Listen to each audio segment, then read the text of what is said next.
Hey everybody! How are you guys? Hope everybody's doing really well this week. We are going to be doing a special Earth Day project today. So we're going to be using lots of recycled materials because as you may or may not know, next Thursday, April 22nd is National Earth Day. Everybody knows that it's Earth Day. But I think that it's a good idea and a good practice to take care of our earth every day, not just think about it one day of the year, but every day, because this is our planet and it's up to us to take care of it. So it's our job, it's our responsibility to care for the planet in all the ways that we are able to. We can't all go out and save animals, and we can't all work at a recycling plant, but we can do our part. We can recycle our materials when it's available in our neighborhoods. We can use recycled materials for different repurposing projects and things like that. We can do our part to kind of cut down on the amount of waste we create, and we can be more careful and aware of the ways that we impact our planet in what we use and consume. We can buy products that use recycled materials. And as artists, I want you guys to think about your part, what you can do as an artist. How can you incorporate the concept of reusing, reducing, upcycling, recycling? How could you bring that into your creativity? What do you think? I want you to think of some things just for a moment, and then we're going to jump into our project, which I think is a pretty fun project. And because you have a week to complete it, you've got time to go and look around for materials. And so we'll go over, when we're doing the project, we'll go over what some of those materials might be for you. But I just want you to know that as an artist, you have the ability to give a voice to things that you believe in.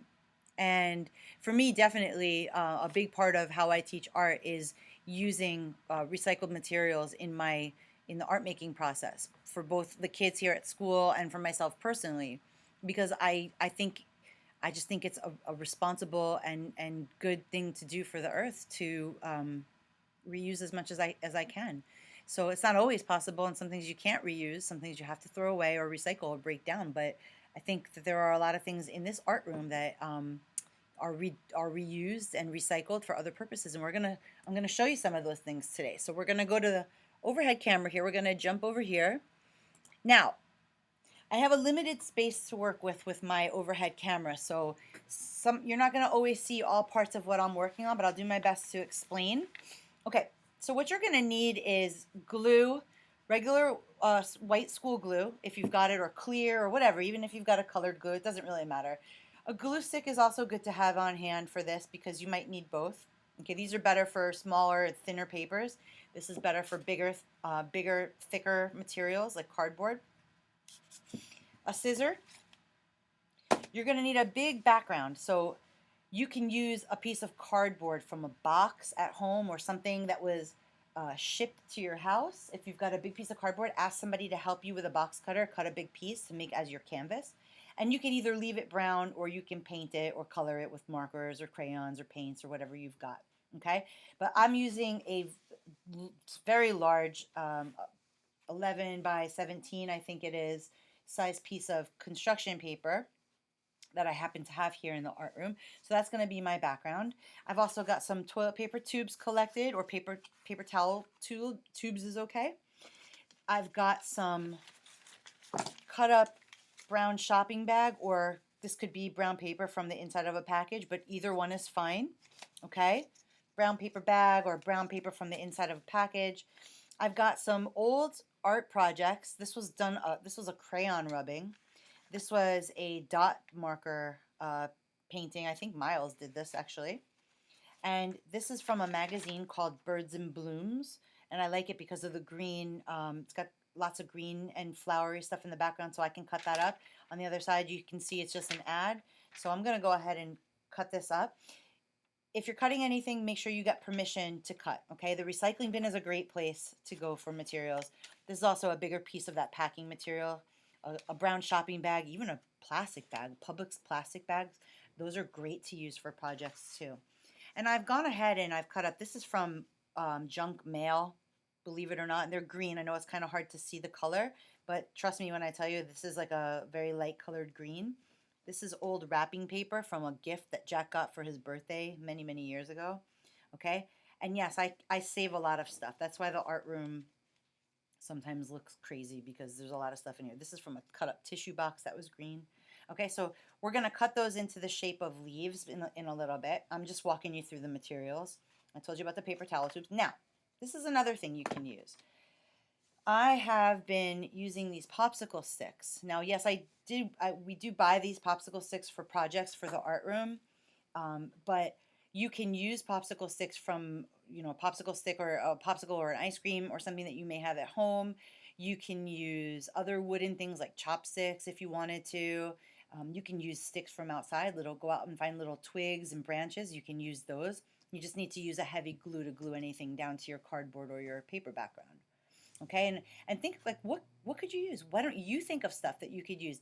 What I show you is just one of many things that can be utilized for this project. And if you don't have any of those things, you can always find some cardboard to cut up or some brown paper or really it doesn't even matter. It doesn't have to be brown.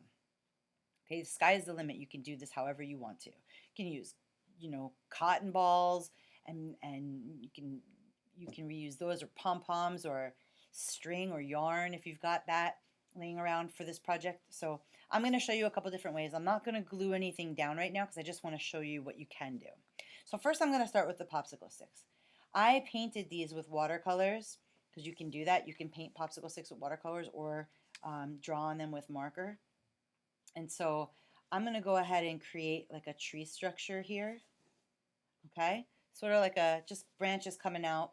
And the leaves that I cut before, I'm just going to place them. Like I said, I'm not gluing anything right now. And just as a general practice, you shouldn't glue anything until you really know that that's what you want or where you want it.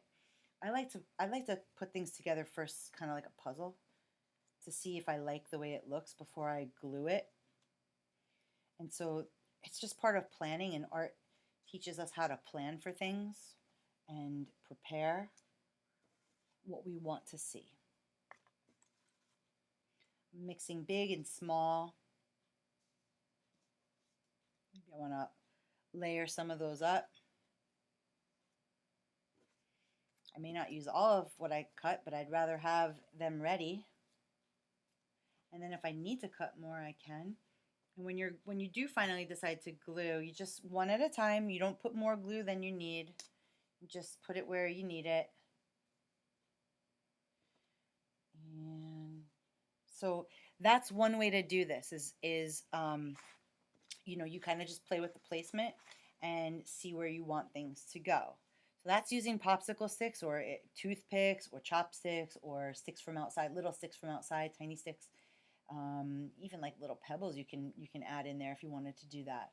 Okay, now I'm going to get rid of this whole thing that you just saw, and I'm going to show you a different way to do it. If you're using different material, not popsicle sticks, I'm going to take these away.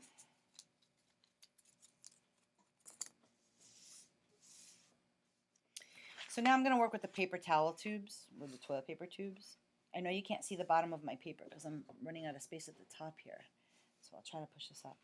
So what I'm doing is I flattened one side of the paper towel tube. See how I squished it together like this so that I could glue this back edge on like this. Okay? And then because this is a short one, I'm going to use a second one. If you have a long paper towel tube, you can use it. And what I would do is I might tape these together first right here in the seam and then glue them on. If you don't have glue and you just have to use tape, then you can tape it toward the back so nobody sees the tape, and so they stick on. Okay, that's going to serve as the trunk of our tree. And now I'm going to take some of this brown paper, these strips of brown paper, and I'm kind of just going to crumple them up to turn them into branches. So I'm twisting and twisting, making them tight. And just kind of try to, again, don't glue anything until you know it's where you want it to go.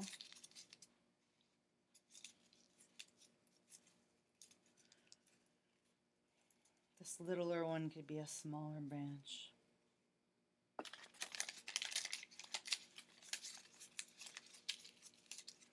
This is really good for your fine motor skills, for your fingers and your hands, to do a little hand workout here by twisting and ripping.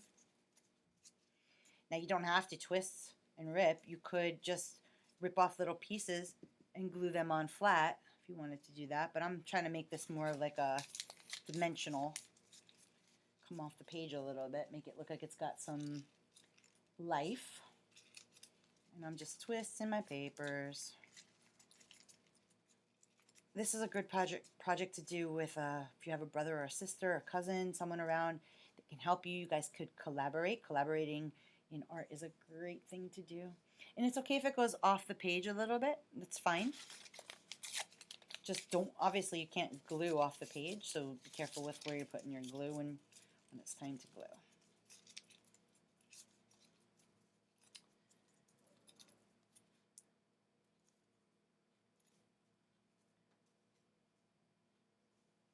Okay, now some of these pieces aren't going to stay, they're not going to stay down flat, so you want to, the parts that will, that's where you want to put your glue.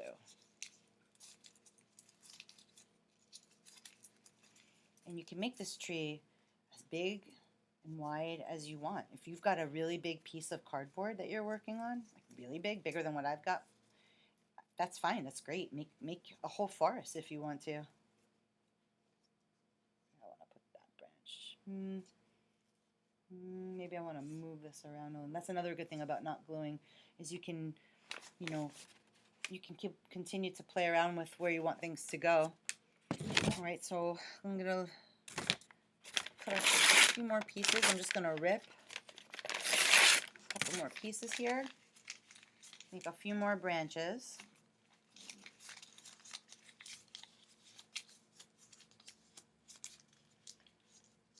And if you're using a plastic bag, you can do the same thing. You just cut strips of the plastic bag. Might be a little harder to twist and keep it to stay in the twisting form, but you can. That's kind of something that you can kind of glue down as you go.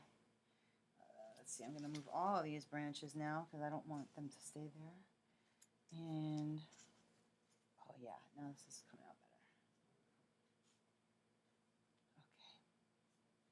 Tuck him in a little bit into the tube. Okay, good.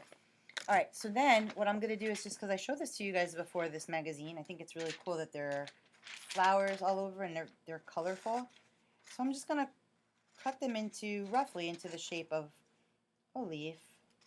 If you've got one of those fancy punchers, the die cuts or the hole punch machine, I don't want to say hole punch, but they're called punches, and you can get them at Michael's or on Amazon. And they come in different shapes. I've got tons of them. I've got hearts and stars. I've got leaves somewhere too. I've got little leaves, but I wanted big leaves for today. And so I'm just cutting those out and using them. And I'm going to go back to some of the leaves that I had from before.